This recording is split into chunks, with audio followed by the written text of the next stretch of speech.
En ce jour-là, Saül était toujours animé d'une rage meurtrière contre les disciples du Seigneur.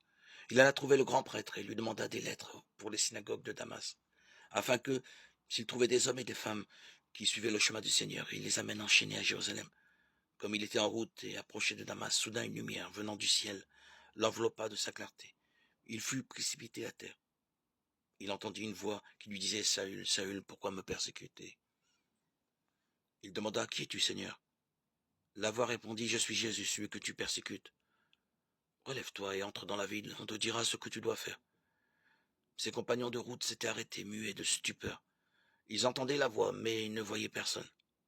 Saül se releva de terre, et bien qu'il eût les yeux ouverts, il ne voyait rien. Ils le prirent par la main pour le faire entrer à Damas. Pendant 3 jours, il fut privé de la vue, et il resta sans manger ni boire.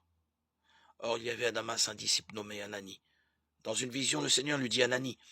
Il répondit « Me voici, Seigneur. » Le Seigneur reprit « Lève-toi, va dans la rue appelée rue droite chez Jude.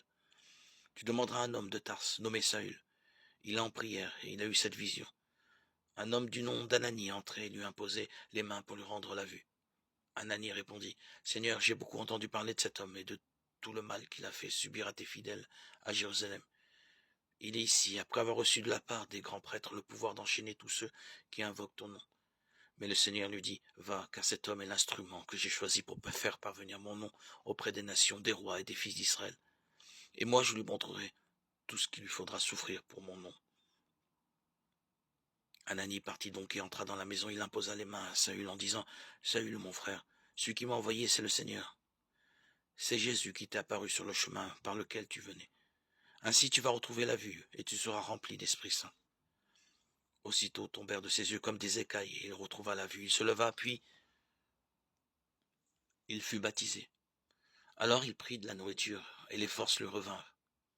Il passa quelques jours à Damas avec les disciples et sans plus attendre, il proclamait Jésus dans les synagogues, affirmant que celui-ci est le Fils de Dieu.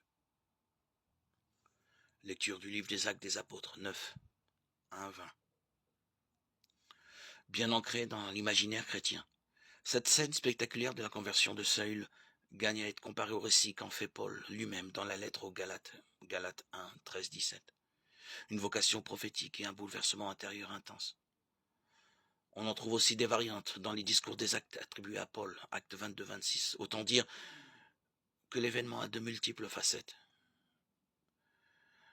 Luc choisit l'aspect conversion, passage du persécuteur du côté des persécutés, mais aussi entrer dans une communauté qui devient pour Saül le nouveau visage de Jésus, toujours entouré de compagnons, enseigné et orienté vers sa mission par Ananie.